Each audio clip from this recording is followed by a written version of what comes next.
Hello, beautiful soul, and welcome to the SoulFire podcast. I'm your host, Tammy Goerke. We're going to talk about all kinds of topics, all centrally focused on inspiring and empowering women, insights, tips, and tools for living life to its fullest.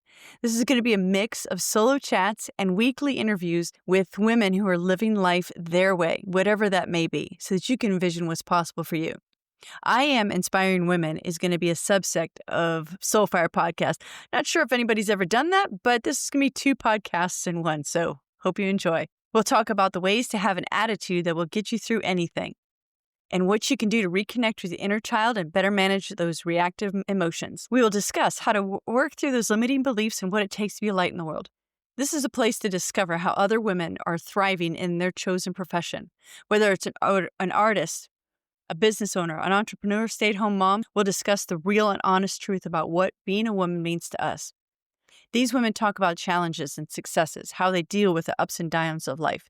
These are real women who are sharing their stories so that you'll be encouraged to live your best life.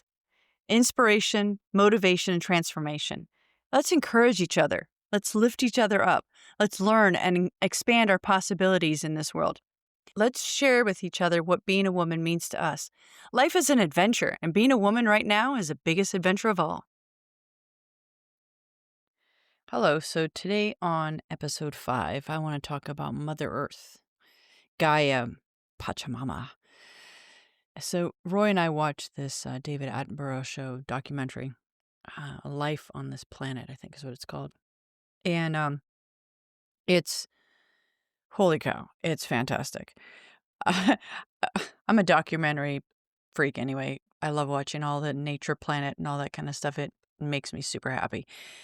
It's interesting and it's calming, and anything that has to do with animals and nature is always my go-to.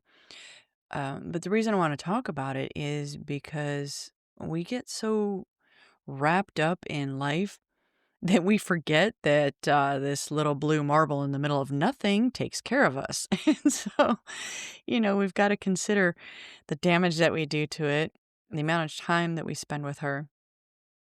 I mean, think about it. When was the last time you took your shoes off and walked through the grass and reconnected with the earth? I mean, I do it a lot. I love taking my shoes off. I really don't like having my shoes on. That being said, last time I did it was a little while ago, a few weeks ago at least. And I can feel it. I feel when I'm not connected and when I'm not centered. It makes me feel discombobulated. Nature centers us.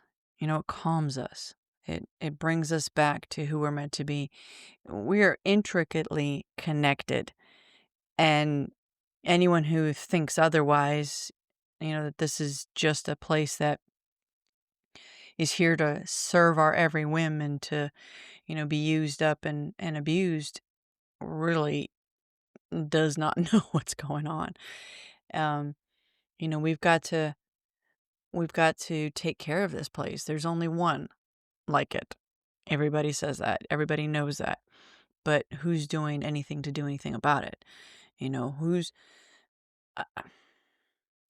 I'm frustrated because with this whole thing that's going on around now with the pandemic, I see more face masks on the ground than ever before. I see, garbage and people not bothering to pick up after themselves. And it's disheartening to see how little we care about this place. I really want to ask people, when you throw something on the floor, do you do that at home? I mean, do you treat your house and your domicile this way?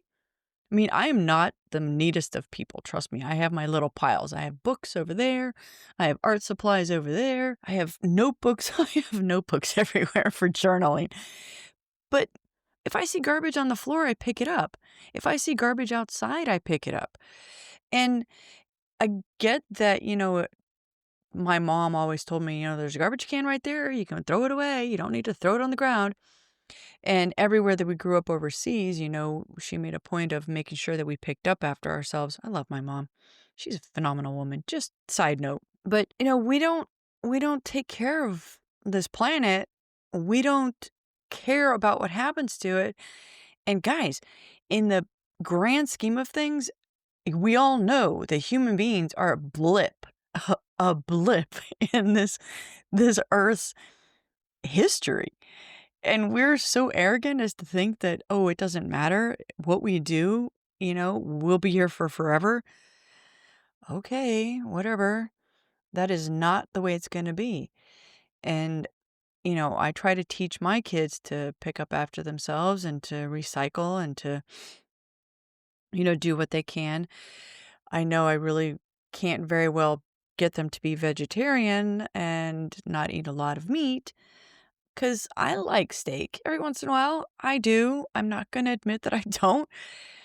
But that said, I try to eat healthier because it affects the planet. I mean, when 70% of the birds on this planet are domesticated chickens, there's an issue.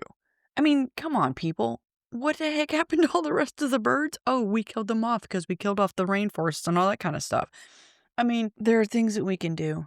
I know that we're only one person in our own little worlds, but even if each one of us just does one small thing, we can make a difference. We can change things, and we can change things dramatically. I mean, the movie with this documentary with David Attenborough. He's 93 years old. In his lifetime, the world has gone to shit. In his lifetime, one person's lifetime. I was watching that, I was freaking out because I'm thinking, in one lifetime, I plan to be living over 93. I plan to live to 127. So I know Roy's like thinking I'm freaking out, but seriously, if that's my goal, 127, and I make it to 120, 125, hell yeah, I have made it. But my point is that if that kind of a dramatic change can happen in one man's life, what will happen in my lifetime? And I hope to God we can change things and turn things around. Now, I've noticed some changes. Families are getting smaller, which makes a difference because then that means the population is not quite growing so fast. We do we are, living longer. So we have an older generation that's hanging out a bit longer. Thank you, because I plan on living here for a while. But if we watch what we eat and we change the way that we eat, we don't have to eat so much meat. We do not have to have so many domesticated, cows. We do not have to have 70% of the bird life being domesticated chickens. I'm sorry, I can't get over that. I'm just like, that's one thing that just stuck in my mind. It was crazy. We can make some changes. Even if we only cut back on meat one day. Let's start with that. One day a week, we don't eat meat. See how we feel. See what difference it makes. Cut back on dairy a little bit. Cut back on, any kind of animal byproduct, whatever it may be. Here's the thing. So back in the day, we used to use every part of the animal. Every part of it. The Native Americans used every part of it. And when they killed an animal, they actually thanked the animal for giving its life. Do we do that? No. Do we even know where the cow came from that had our steak on the table? No. Do we know where the chicken came from? No, we don't. We don't pay attention to that stuff. We think it's, going to be there for forever, and that, we don't need to worry about that kind of stuff.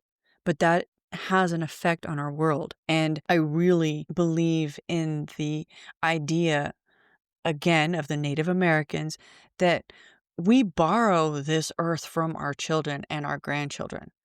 What kind of a world are we living them or giving back to them if we don't take care of it, if we don't do what we need to make this a better place? It's depressing. I mean, the rainforests are being cut down at an astronomical rate. I mean, I do need to do more research, I will admit, because I believe that it's getting better. But that being said, I don't know that it is. And it freaks me out because I am a very big nature person. I love being outside. I love going for hikes. Seriously, who can tell me that when you go out in nature that they don't get relaxed. They don't feel more connected to the earth, that they feel more connected to themselves. They feel calmer. Being out in nature is calming. It's refreshing.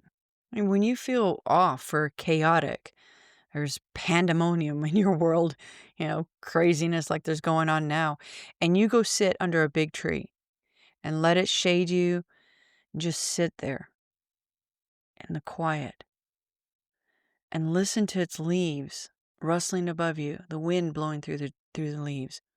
Feel its roots underneath you and a trunk up against your back.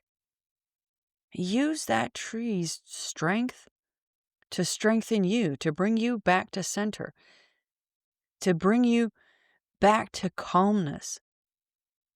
There's a big oak in the neighbor's yard. I mean, it's huge, massive, massive thing. And when there aren't renters in that house, I will go sit under that tree and just lean up against it and just think about everything that this tree has seen.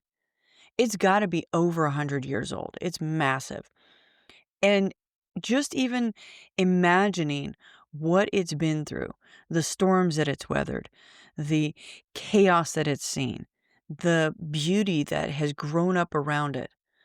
And you think about this and you realize that as much as we want to think that we're a dominant species and that, we're the end all be all of the world, we are absolutely not. I mean, hell, we all know cockroaches are going to outlive us. They've been here for freaking ever.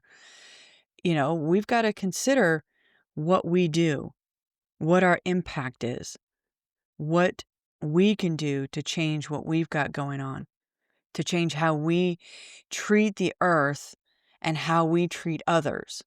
Because if we can treat the earth better, we can treat others better. I mean, it's not difficult to be a little bit kinder. It's not difficult to be a little bit more loving. It's not difficult to be a little bit lighthearted and calm and understanding about how we treat ourselves, how we treat the earth, and how we treat others. It really only takes a little bit of our awareness to change.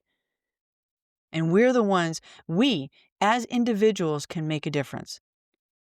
I know we think, oh, I'm only one person. Well, only one person doing one thing may impact someone else and change their idea of how they can impact the world. And so that one person becomes 2 people, that becomes 3 people, it becomes 4 people. It grows. That exponential growth of us deciding one person at a time that we are going to make a difference and then acting on it and being that difference. What was it Gandhi said? Be the change that you want to see in the world. So if you want to make a difference, then do something about it.